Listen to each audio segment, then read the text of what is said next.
அற்புதமானவர்களே, ஒரு அருமையான நிகழ்வில் இப்போ நம்ம சந்திக்கிறோம். கடந்த சில பதிவுகளாகவே நான் எந்த தலைப்பு எடுத்தாலும் திரு எம்ஜிஆர் அவர்களை அதில் ஈடுபடுத்தி பேச வேண்டியதாக போச்சு. ஏன்னா அவருக்கு உண்டான அந்த வரவேற்பும் அவருக்கு உண்டான அந்த புகழும் அந்த பெருமையும் நிறைய பேர்கள் எனக்கு தொலைபேசி வாயிலாகவும் நிறைய பேர் அந்த கமெண்ட்ஸில் கூட அதிகமாக என்ன சொல்கிறாங்கன்னா, அவரை பற்றி நிறைய பதிவுகள் போடுங்க, இன்றைக்கி இருக்கிற தலைமுறையில் கூட நிறைய பேர் என்ன பண்ணுறாங்க, நான் எங்களுக்கு தெரியாது இந்த விஷயமெல்லாம், இதை பற்றி நீங்கள் நிறைய போடுங்க அப்படின்னு சொல்கிறாங்க. அந்த வகையில் இன்றைக்கி காலையில் கூட திரு தம்பிராமையா நடிகர், இயக்குனர், ரொம்ப சினிமா மட்டும் இல்லை, அவர் ரொம்ப ரொம்ப கீழே இருந்து மேலே வந்தவர், கடினமான சூழ்நிலையெல்லாம் கடந்து வந்தவர். அவர் கூட நம்ம தமிழ் தீயை பற்றி கூட ஒரு பதிவு கொடுத்துருந்தா, அது கூட நான் நன்றி சொல்லி உங்களுக்கு எல்லாம் அனுப்பிச்சி வச்சுருந்தேன், நீங்கள் பார்த்துருப்பீங்கன்னு நினைக்கிறேன். அவர் எனக்கு காலையில் ஃபோன் பண்ணுறாரு, வேறு விஷயத்துக்காக ஃபோன் பண்ணும்போது இதை பற்றி பேசுகிறாரு. ரொம்ப அற்புதமாக இருக்குது. இப்போது எங்கிட்டே நிறைய பேர் சொல்கிறாங்க, திரு எம்ஜிஆர் அவர்களை விஜயசங்கர் பேசுகிறது ரொம்ப பிரமாதமாக இருக்குதுன்னு சொல்கிறாங்க, பங்காளி நீங்கள் எம்ஜிஆர் தொட்டுட்டீங்க, நீங்கள் பாருங்கள் அப்படின்னு நிறைய சொன்னார், என்ன வாழ்த்தினார், பாராட்டினார். அப்போ எனக்கு இதுதான் தோணுச்சு, நான் உருவானதே திரு எம்ஜிஆருடைய படங்களும் பாடல்களும் தான். நான் சினிமாவுக்கு வரது மட்டுமே இல்லைங்க, என் வாழ்வியலை தர்மத்தை கடைப்பிடிக்கிறதுக்கு எனக்கு உள்ளிருந்து ஒரு வேறாக வந்தவர் திரு எம்ஜிஆர் அவர்கள் தான். அவருடைய பதிவுகள் பார்த்தீங்கன்னா, நான் இன்றைக்கி கூட சொல்கிறேங்க, நீங்கள் திருப்பி அவருடைய படங்கள் பாருங்கள், உங்கள் பார்வை எம்ஜிஆர் தவிர்த்து வேறு எங்கேயுமே போகாது.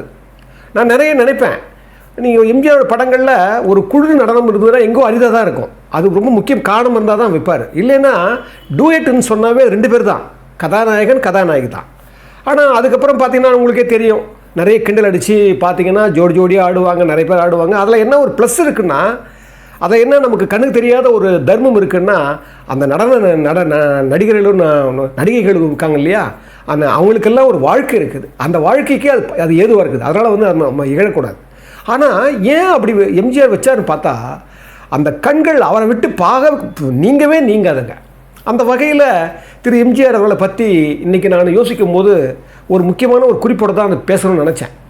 இதுக்கு என்ன காரணம்னா, அவர் நேரடியாக மட்டும் இல்லை, மறைமுகமாக இந்த தமிழ் சினிமாவுக்கு என்ன பண்ணியிருக்கிறாரு அப்படின்னு ஒரு என் கேள்வி எழுந்தது. அப்போ எனக்கு தோன்றியது, ஏற்கனவே திரு பாலச்சந்திரன் அவரை பற்றி நான் பேசியிருந்தேன். அதுக்கு முன்னால் ஸ்ரீதர் பற்றியெல்லாம் பேசணும், டாக்டர் ஸ்ரீதர் பற்றியெல்லாம் பேசணும், அதெல்லாம் பின்னால் பேசிக்கிறேன். அப்போ ஒரு குறிப்பிடத்தக்க ஒரு இயக்குனர் பற்றி எனக்கு ஞாபகம் வந்தது, அவர் திரு மகேந்திரன் சார் அவர்கள். அவர் ஒரு யதார்த்த இயக்குனர். அவர் பார்த்திங்கன்னா அவருடைய வாழ்வியலும் கரடுமுரடானது. அவர் சொல்கிறாரு, என்னை சினிமாவுக்கு கொண்டு வந்ததே திரு எம்ஜிஆர் அவர்கள் அப்படின்னுவார். திரு எம்ஜிஆர் அவர்களை பற்றி நம்ம நினைக்கிற போது ஒன்று மட்டும் தான் எனக்கு தோணும், அதாவது தேன் எந்த பக்கம் சுவைச்சாலும் தேன் அந்த இனிப்பாக இருக்கிற மாதிரி, கடலை எந்த பக்கம் நீங்கள் தொட்டாலும் உப்பாக இருக்கிற மாதிரி, திரு எம்ஜிஆர் அவருடைய வாழ்வியலை எண்ணம் மட்டும் இல்லைங்க, செயல் மட்டும் இல்லைங்க, அவருடைய அந்த பார்வை கூட நல்லதை தான் படிக்கும் போல தெரியுது. எனக்கு இதை சொல்கிறதில்ல, சந்தோஷப்பட்டு தான் சொல்கிறேன். ஏன்னா திரு மகேந்திரன் சார் கூட நான் 1998 கள்ளழகன்னு ஒரு படம், அந்த படத்துக்கு அவர் தான் வசனம் எழுதுகிறாரு. அப்போது ஒரு 10 நாட்கள் அவர் கூட இருக்க, நான் ஆரம்ப கட்டத்தில் தான் இருந்தேன், அதுக்கப்புறம் நான் வேற ஒரு படத்துக்கு போயிட்டேன். ஆனால் 10 நாட்கள் கூட இருக்கிற போது அவர் பகிர்ந்துட்ட விதம் இருக்கு, அப்போ தான் இந்த நிகழ்ச்சிகள்லாம் சொன்னார். அதுக்கப்புறம் ஒரு நூலில் கூட 2004 அதை பதிவிட்டிருந்தார். எங்கிட்ட சொல்லும்போது சொன்னார், விஜய், நான் எப்போவுமே இந்த பெரியவர்கள்கிட்டலாம் ஒர்க் பண்ணும்போது நான் ஒன்று கேட்பேன், ஐயா நாங்கள்லாம் சினிமாவுக்கு நாங்கள் அடுத்தடுத்து வரப்போகிறோம், எங்களுக்கு நீங்கள் எனக்கு ஒரு புத்திமதி சொல்கிறதா இருந்தால், அதாவது எனக்கு ஒரு அறிவுரை ஒரு அறவுரை சொல்கிறதா இருந்தால் நீங்கள் என்ன சொல்லுவீங்கன்னு கேட்டேன். அப்போ சொன்னார், விஜய், சினிமாவை மட்டும் இல்லை, வாழ்க்கையில் இது என்னுடைய வாழ்க்கை நடந்ததால நான் சொல்கிறேன், நான் எடுத்துக்கிட்டேன் அப்படி, என் வாழ்க்கையில் நடந்ததெல்லாம் நல்லதெல்லாம் தானாகவே நடந்தது, கெட்டதெல்லாம் நான் வழியை கொண்டு போய் இழுத்தது அப்படின்னாரு. ரொம்ப அற்புதமான வார்த்தை அது. நல்லதெல்லாம் தானாகவே நிகழ்ந்தது, ஆனால் நான் விரும்பி வழியை கொண்டு போனேன் பாருங்கள், அதெல்லாம் தப்பாகவே முடிஞ்சு போச்சுன்னாரு. ஆனால் இதுதான் நினைக்கக்கூடாது, இதுதான் ஒரு இறுதி நினைக்க முடியாது, என்னுடைய வாழ்க்கையில் நான் அதிகமாக பார்த்தது அப்படின்னாரு. அது நிறைய உண்மைகள் சொன்னார். ஆனால் அப்போ தான் சொன்னார், நான் சினிமாவுக்கு வர்றதுக்கு காரணமே திரு எம்ஜிஆர் அவர்களுக்கு தான், அவருக்கு நான் மட்டும் இல்லை, என் சந்ததிகளே நாங்கள் என்றைக்கும் நினைவு கூர்ந்துனே இருப்போம், என்றைக்குமே நாங்கள் நன்றி சொல்லிகிட்டே இருப்போம் அப்படின்னு சொல்லும்போது கூட நன்றியுணர்ச்சியோடவே என்கிட்ட சொன்னார். அப்போது நான் கவனித்தேன், அப்போ என் சந்ததிகள் கூட அவருக்கு நன்றி சொல்லணும்னு சொன்னார் பாருங்கள்.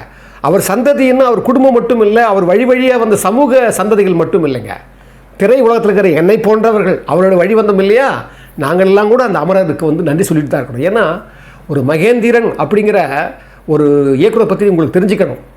1978 முள்ளும் மலர்னு ஒரு படம் வருது, அந்த படத்துக்கு ஆனந்த விகடன் மார்க் கொடுக்குதுங்க, 61 மார்க், 100க்கு 61 மார்க். அப்படி எழுதுறாங்க. கடைசியில் முடிக்கும் போது விமர்சனம் சொல்லுவாங்க, இது கிராமிய மனம் வீசுது, சந்தனம் தமிழ் மனம் வீசுது, சந்தனம் மாதிரி மணக்குது அப்படி எழுதிட்டு அவருக்கு சொல்லுவாங்க, திரையுலகத்தில் எப்போதோ பூக்கிற ஒரு வகை அரிதான குறிஞ்சி மலர், இந்த முள்ளு மலர்னு அந்த விமர்சனம் கொடுக்குறாங்க. இது 78வது விமர்சனம் 1978. அதே 1979 திரு மகேந்திரன் சார் இயக்குன உதிரி பூக்கள், அந்த உதிரி பூக்களுக்கு அவங்க விமர்சனம் கொடுக்குறாங்க. கடைந்தெடுத்த சிற்பங்களை போல கடைந்திருக்கிறார் இந்த படத்தை உதிரி பூக்களில் திரு மகேந்திரன் அவர்கள் சொல்லிட்டு, இந்த சிற்பங்களை நம்ம கடைகிற போது சற்று கொஞ்சம் மெதுவாக தான் கடைய வேண்டியிருக்கும், ரொம்ப வேகமாக கடைஞ்சோம்னா அது என்ன ஆகும், வேறு மாதிரி வடிவத்தை கொடுத்துரும். அதை போல் இது கொஞ்சம் ஸ்லோவாக தான் இருக்குதுன்னு சொல்கிறாங்க. ஆனால் சிற்பம் பிரமாதமாக வந்துக்குது. மகேந்திர வர்ம பல்லவரே, நீங்கள் உங்களுக்கு நல்ல ஒரு கதவு திறந்துருக்கு, நீங்கள் நீங்கள் சாதிக்கணும் அப்படின்னு சொல்லிட்டு மாதிரி முடிப்பாங்க. அந்த படத்துக்கு 60 மார்க். எனக்கு தெரிஞ்சு முதல்ல பார்த்திங்கன்னா அதுக்கப்புறம் அலைகள் ஓய்து இந்த படமெல்லாம் வருது. ஆனாலும் 14 வயதில் கூட அதிகமாக மார்க் கொடுத்தாங்க. ஆனால் மகேந்திர சாருடைய திரு டைரக்டர் சங்கர் சார் கூட அடிக்கடி சொல்லுவார், நாங்கள் பேசும்போது நான் ஒரு ஒர்க் பண்ணும்போது கவனிச்சிருக்கிறேன், மகேந்திர சாருடைய அவருடைய படைப்புகள் எனக்கு ரொம்ப பிடிக்கும், ரொம்ப யதார்த்தமாக இருக்குன்னு சொல்லி எல்லாருக்குமே பிடிக்கும். அவர் ஒருத்தரான்றது இல்லை, எல்லாருக்குமே பிடிக்கும். ஆனால் பாருங்கள், அப்படிப்பட்ட இயக்குனரை உருவாக்கினவர் திரு எம்ஜிஆர் அவர்கள். எப்படி உருவாக்கினா தெரியுங்களா? அவர் சொல்கிறார் மகேந்திர சார், நான் 1958 நான் காரைக்குடி அழகப்பா காலேஜில் நான் பிஏ பொருளாதாரம் படிச்சுட்டு இருக்கிற போது அப்போ 1958 மெகா ஹிட்டு நாடோடி மன்னன். அப்போ அந்த படம் வெள்ளி விழா கொண்டாடுறாங்க. அந்த விழா கொண்டாடுறதுக்காக மதுரைக்கு வராரு திரு எம்ஜிஆர் அவர்கள். அப்போ எங்களுடைய காலேஜில் அசோசியேஷன், அதாவது இப்போ ஒரு பசங்க நடத்துகிற ஃபைன் ஆர்ட்ஸ் அசோசியேஷனில் அதில் என்ன பண்ணுறாங்க, அந்த வருஷம் விழாவுக்கு திரு எம்ஜிஆரை வரவழைக்கணும்னு சொல்லி என்ன பண்ணுறாங்க, எங்களோட சேர்மன் என்ன பண்ணுறாரு, மதுரையில் இருக்கிற திரு எம்ஜிஆரை போய் சந்திக்கிறாரு. சந்திச்சு இது மாதிரி அழகப்பா அதுக்கு நீங்கள் வரணும்னு சொல்லிட்டு வேணும்போது அவர் நிகழ்ச்சியிலே அது இல்லை. அப்போ திரு எம்ஜிஆர் அவர்கள் சொல்கிறாராம், நான் வரேன், ஆனால் என்னை பேச விடாதீங்க, பேச முடியாது, நான் 1 மணி நேரம் தான் உங்களுக்கு டைம் தருவேன் அப்படின்றாராம். ஸோ அது ஒத்துக்கிட்டாங்களாம் அவங்க. ஆனால் அவர் சொல்கிறார் மகேந்திரன் சார், நான் அழகப்பா அந்த கல்லூரி மிக பிரசித்தியான கல்லூரின்றதால அது எம்ஜிஆர் திரு வரதுக்கு ஒத்துக்கிட்டாரு. அதுக்கு வர்றதுக்கு முன்னால் நாங்கள் என்ன பண்ணோம், நாங்கள் என்ன கூட சேர்த்து ஒரு 3 பேர். அப்போ அந்த காலேஜில் மாணவருடைய செயலாளர் இருந்தது யாருன்னா தஞ்சை வாணன் அவர். பின்னால் அவர் பற்றியும் பெரிய ஒரு பிரபலமாக ஆயிடுறாரு. தஞ்சை வாணன் தான் செயலாளராக இருக்கிறாரு. அவர் தான் என்ன பண்ணுறாரு, மகேந்திர சாரையும் இன்னும் 2 பசங்களையும் கூப்பிட்டு என்ன பண்ணுறாரு, நீங்கள் 3 பேர் தான் பேசணும், 3 நிமிஷம் தான் பேசணும். அதில் இவருடைய 2 நண்பர் இருந்தாங்க இல்லையா, அதில் ஒருத்தர் இலக்கியத்தை பற்றியும் ஒருத்தர் பற்றி நாடகத்தை பற்றியும் இவர் சினிமாவை பற்றியும் பேசணும் அப்படின்னு சொல்லி இந்த தஞ்சை வாணன் இந்த 3 பேரை நியமிக்கிறார். நியமித்த உடனே அதே மாதிரி எம்ஜிஆர் வரப்போகிறாருன்னு தெரிஞ்ச உடனே எல்லாமே பரவிடிச்சான். அந்த காரைக்குடி முழுக்க பரவிடிச்சான். பொதுமக்களெல்லாம் வந்துட்டாங்களாம். வர ஜேன்னு கூட்டம், ஒரு திருவிழா மாதிரி கூட்டம். எம்ஜிஆரை பார்க்குறதே அதிர்ஷ்டம்னு நினச்சி கூட்டமெல்லாம் கூடி ஒரு திருவிழா மாதிரி ஒரு கலகலப்பாக உற்சாகமாக இருக்கிறாங்க. எல்லாரும் கலந்துட்டாங்க. மாணாக்கர்கள் யார், பொதுமக்கள் யாருன்னே கண்டுபிடிக்க முடியாத அளவுக்கு அந்த கூட்டம் அப்படியே ஒன்று சேர்ந்து போச்சு. அந்த சமயத்தில் எனக்கு ஒரு எண்ணம் வந்தது. இளையாங்குடியில் நான் உயர்நிலைப் பள்ளியில் படிச்சிருந்தேன். படிக்கிற போது திரு எம்ஜிஆர் அவருடைய ஒரு இன்பக் கனவுன்னு ஒரு நாடகம், அந்த நாடகத்தில் தான் ஒரு கால் உடைஞ்ச போனது, அதை பின்னால் கூட நான் சொல்கிறேன். அந்த கனவு, அந்த இன்பக் கனவு நாடகம் அந்த இளையாங்குடி உயர்நிலைப் பள்ளியினுடைய அந்த பள்ளி வளர்ச்சிக்காக நாடகம் நடத்தி கொடுத்தாராம் திரு எம்ஜிஆர் அவர்கள் முன்னால். அப்போது ஜன்னல்லேருந்தே பார்த்தாராம். அப்போ அந்த குண்டுமணி தான் அப்போ திருப்பதி சாமின்னு பேர். அவர் தான் என்ன பண்ணுறாரு, பின்னால் அடித்து இவங்க இந்த பசங்கள்லாம் வெளி தத்துறாரு. அது ஞாபகம் வந்ததான் அவருக்கு. நம்ம சாதாரணமாக பார்க்க அவர் ஜன்னலேருந்து பார்த்ததுக்கே அடிவானோம் நாம். இப்போ அவருக்கு முன்னால் பேச போகிறோன்றதால அவர் ரொம்ப ஒரு மாதிரி ஆகிட்டாராம் மகேந்திரன் சார். உடனே அவர் என்ன நினச்சாராம், அதே மாதிரி அந்த 3 வந்த உடனே எம்ஜிஆர் வந்தாராம். வந்த உடனே பலத்த கரகோஷம். வந்த உடனே முதல்ல அந்த ஃபோட்டோ எடுக்க அவங்களோட அந்த குழு ஃபோட்டோலாம் எடுத்துட்டாங்க. எடுத்து முடித்த பிறகு மேடைக்கு ஏறுறாங்க. மேடைக்கு ஏறினா ஆரவாரம் உடனே முதல்ல பேசுகிறதுக்கு இவரோட நண்பர்கள் 2 பேர் சொன்னாங்க இல்லையா, முதல்ல நாடகத்தை பற்றி பேச வந்தவர் திரு எம்ஜிஆர் இவர்களேன்னு சொல்லும்போது எல்லாம் கூட்டம் கற்றுதான். என்ன காரணம்னா, எம்ஜிஆர் பேசுகிறத கேட்க தான் நாங்கள் வந்துருக்கிறோம், நீ என்ன பேசிங்கிற மாதிரி ஒரு பேசவே விடலையா, எல்லாம் போனோம். அவர் போயிட்டாராம். அடுத்து இலக்கியத்தை பேச வந்த அந்த மாணவன் என்ன பண்ணாராம், அவர் பேச வரும்போது பேசவே விடலையா, அவரையும் ஆஃப் பண்ணிட்டு ஜனங்கள்லாம் கத்தோடனே போயிட்டாங்களாம். இவர் விளவெடுத்து போச்சான் மகேந்திரன் சாருக்கு. அவர் சொல்கிறாரு, அவர் ஏற்கனவே பாருங்கள், மகேந்திரன் சார் ஏற்கனவே அதுக்கு நிறைய கதை இருக்குது, அதனால தான் நான் சொல்லலை உங்ககிட்ட. அவர் என்கிட்ட சொன்னார், நான் சிறுவதிலேருந்தே நான் படிக்கிற காலத்துலேருந்து எங்கள் தாய்மை என்னோடய வீட்டில் மாமா இருந்தார், அவர் வந்து முற்போக்கான ஒரு படங்களை பற்றி பேசுவார், இங்கிலீஷ் படங்கள்லாம் அவர் தான் என்னை பார்க்க சொன்னார். அதனால் சிறுவதிலேருந்தே அவருக்கு ஒரு தாக்கம் உண்டு, சினிமா மேலே வந்து நல்ல சினிமா எடுக்கிறன்ற ஒரு நல்ல சினிமா வரலன்ற ஒரு தாக்கம் அவருக்கு உண்டு. அதனால் அவர் என்ன பண்ணாராம், இங்கே பேசும்போது சினிமாவோட நவரசங்களும் எப்படி செயற்கைத்தனமாக இருக்குது அதை பற்றி தான் நான் பேசலாம்னு நினச்சிட்டு நான் மேலே வந்த உடனே இந்த 2 பேருக்கும் கிடைச்ச அந்த அவமரியாதை பார்த்த உடனே நான் குறுக்கு வீட்டில் பேச ஆரம்பிச்சிட்டேன். அப்போ நான் எடுத்த உடனே சொன்னேன், அப்போ தான் அந்த காலேஜில் 2 பேர் லவ் பண்ணி காதலிச்சு என்ன பண்ணாங்களாம், அதுக்கு பெரிய பிரச்சனையாகி ஒரு ஒழுங்கு நடவடிக்கைலாம் எடுத்து அந்த அழகப்பா கலைக்கல்லூரியில் ஒரு நிர்வாகம் வந்து ஒழுங்கு நடவடிக்கைலாம் எடுத்து காரைக்குடியே பேச ஆரம்பிச்சிருச்சான்.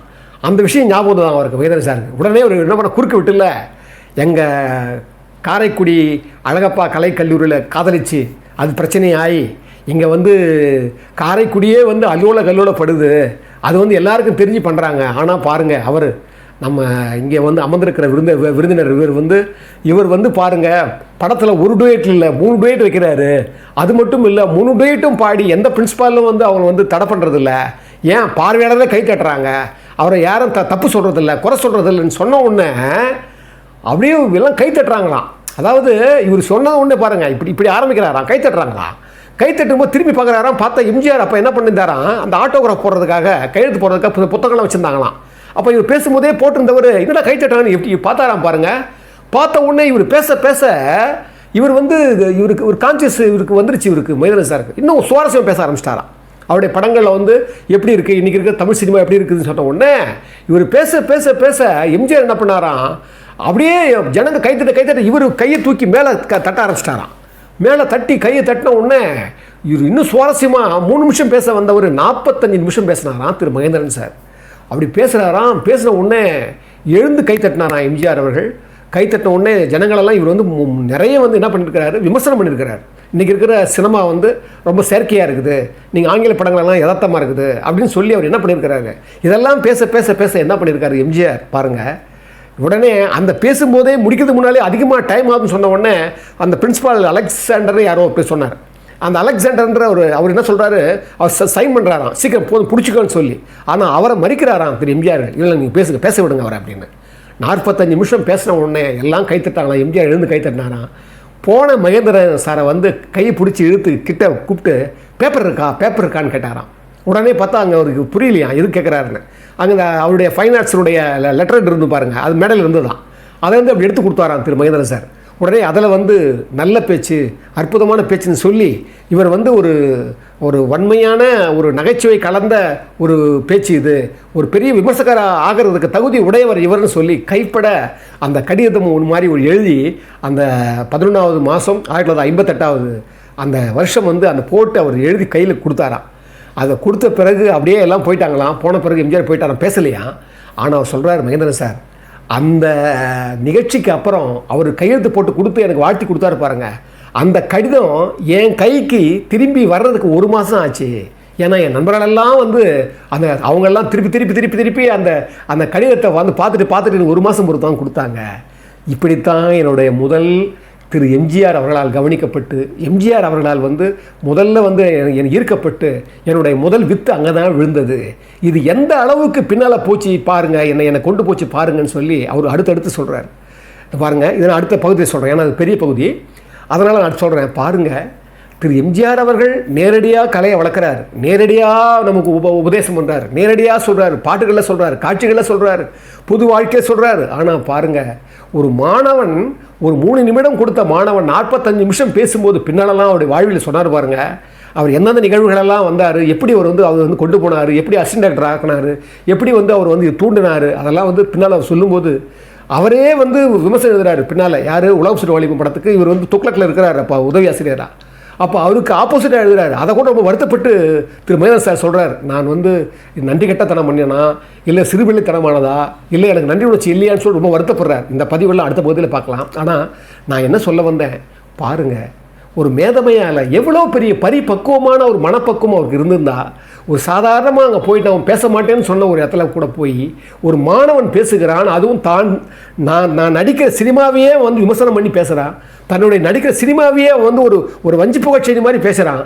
அப்படி பேசும்போது கூட அதை ஆதரித்து அதை பாராட்டி ஒரு கடிதம் கொடுத்துட்டு அவரால் பின்னால் நம்ம சொன்ன பார்த்தீங்களா, முதல்ல உதிரி பூக்கள் கிட்டத்தட்ட 40 படைப்புகளுக்கு சொந்தக்காரர் மகேந்திரன் சார். நீங்கள் பார்த்தீங்கன்னா படங்களெல்லாம் பார்த்தீங்கன்னா பின்னால் ஒரு பெரிய மாதிரி படங்கள்லாம் எடுத்தார். ஆனால் அது முக்கியமான ஒரு மூணு படம் 4 படம் தான் பெரிய வெற்றி பெற்றது.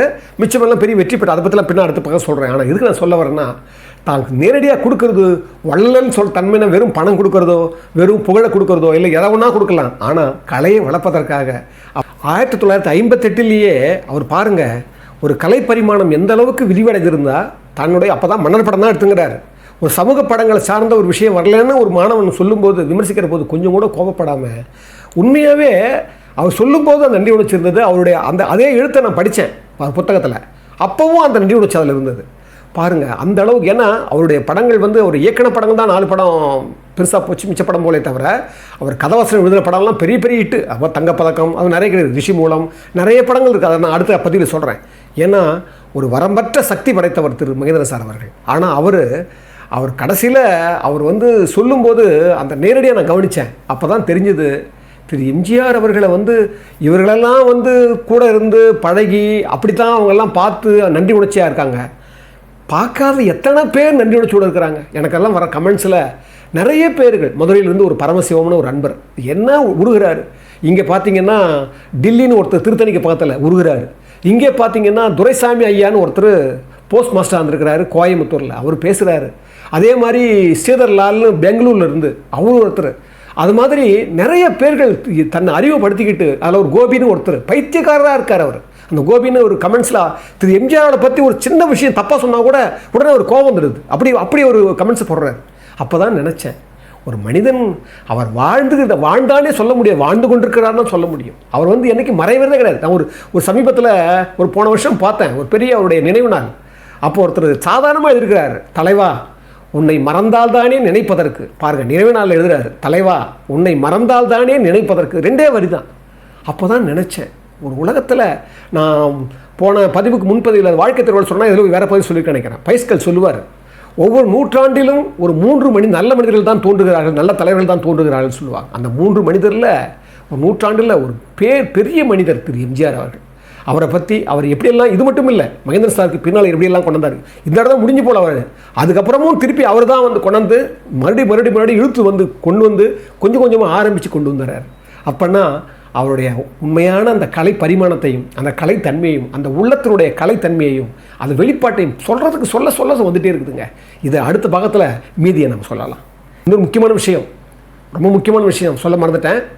என்னென்னா அழ வச்ச ஒரு விஷயம் சொல்கிறேன். எம்ஜிஆரே அழ வச்சிட்டார் மகேந்திரன். எம்ஜிஆருடைய ஒரு செயலை பார்த்துட்டு ஒரு ஸ்டுடியோவில், விஜயஸ்ரீ ஸ்டுடியோவில் அப்படியே கண்கள் கலங்கி நான் பாவின்னு சொல்லி தலையில் அடிச்சுக்கிட்டே அழுதாராம் திரு எம்ஜிஆர் அவர்கள். அது என்ன நிகழ்ச்சின்றதை நான் அடுத்த பகுதியில் சொல்கிறேன். இனியே அன்புள்ளம் கொண்டவர்களே, நம்ம தமிழ் தீயில் நம்முடைய எல்லா பதிவுகளும் பார்த்துக்கிட்டு எல்லாரும் கமெண்ட்ஸ் போடுறாங்க. ரொம்ப அற்புதமான பெரிய ஊக்கியாக இருக்குது. பொதுவாக எனக்கு தொலைபேசி மட்டும் பேசுகிற மட்டும் இல்லை, கமெண்ட்ஸில் போடுறவங்க திரு வர்ஷான்னு ஒரு அம்மாவும் ஒரு ஷீலா ஸ்ரீதர்னு அந்த அம்மா வந்து எனக்கு பெரிய ஊக்கியாக நான் நினைக்கிறேன். ஏன்னா அவ்வளோ அற்புதமாக அவங்க வந்து வெறும் அந்த பதிவு மட்டும் பார்க்கல, என் உள்ளத்தையும் சேர்ந்து அவங்க விமர்சிக்கிறாங்க. அப்போ ஏற்படுற அந்த நிகழ்வை சொல்லவே என்னால் முடியல, அவனை நான் வணங்குறேன். அதே போலவே ரமேஷ்குமார்னு ஒருத்தர், ரங்கநாதன் ஒருத்தர், ராமச்சந்திரன் ஒருத்தர், இவங்கெல்லாம் கூட அடிக்கடி எல்லாத்தையும் அந்த கமெண்ட்ஸ் போடுறாங்க. இவங்களெல்லாம் நான் வணங்குறேன். நீங்கள் உங்களுடைய எதிர்பார்ப்பும் உங்களுடைய பாராட்டுக்கு தகுந்த மாதிரி நான் என்ன மாற்றிக்கிறதுக்கும் இன்னும் நான் மென்மேலும் என்னோடய குணங்களை வளர்த்துக்கிறதுக்கும் நான் பாடுபடுறேன். நம்ம எம்ஜிஆர் வந்து நம்ம இதோட பதிவு பண்ணுறதுலையோ பேசுறதுலையோ மட்டும் முக்கியம் இல்லைங்க, இதை உலகமெல்லாம் பரப்பணும். வளர தலைமுறைக்கு இந்த பொறுமையும் இந்த அன்பையும் இந்த கனிவையும் இந்த கருணையையும் இந்த கலைப்பண்பையும் அவங்களுக்கு வந்து கொஞ்சமாவது அவங்களை யோசிக்க வச்சு தர்மமே இல்லாத ஒரு உலகத்தில் தர்மத்தை மறுபடியும் செழிக்க வைக்கிறதுக்கு நம்ம பாடுபடணும். வேறு வழி இல்லை. நமக்கு நல்ல செயல்களும் நல்ல எண்ணங்களும் நல்ல அந்த முறைகளும் தான் நம்மளை வந்து நம்ம சமுதாயத்தை மேலே கொண்டு போவோமே தவிர நம்ம வேறு வழியே இல்லை. அதுக்கு தான் இந்த வழியை நான் பயன்படுத்துகிறேன். அதனால் எப்படி வந்து ஒரு யாகத்துக்கு நெய் முக்கியமாக இருக்குதோ அதே போல் அந்த யாகத்தீக்கு ஒரு நெய் முக்கியமாக இருக்கிற மாதிரி இந்த தமிழ் தீக்கு எங்களுக்கு கொஞ்சம் பொருளாதார உதவியும் தேவைப்படுது. உங்களுக்குள்ளே ஏதாவது உங்களுக்கு உதவக்கூடிய நிலையில் நீங்கள் இருந்தீங்கன்னா இதை வந்து நீங்கள் கண்டிப்பாக எங்களுக்கு உதவணும்னு நான் வேண்டி கேட்டுக்கிட்டு இதை நிறைய பேருக்கு ஷேர் பண்ணுங்கள். முடிச்சு நல்லா இருந்தால் லைக் பண்ணுங்கள். முடிந்தால் கமெண்ட்ஸ் போடுங்க. நாங்கள் எல்லா கமெண்ட்ஸும் நாங்கள் பார்க்குறோம். இது நான் மட்டும் இல்லை, உலகத்துக்கிற எல்லோரும் பார்ப்பாங்க. இது மேலும் மேலும் வளர்கிறதுக்கு நீங்கள் தான் துணையாக இருக்கிறீங்க, நீங்கள் தான் அன்பாக இருக்கிறீங்க. உங்களை எல்லோரையும் நான் மீண்டும் வணங்குவதில் பெருமை கொள்கிறேன்.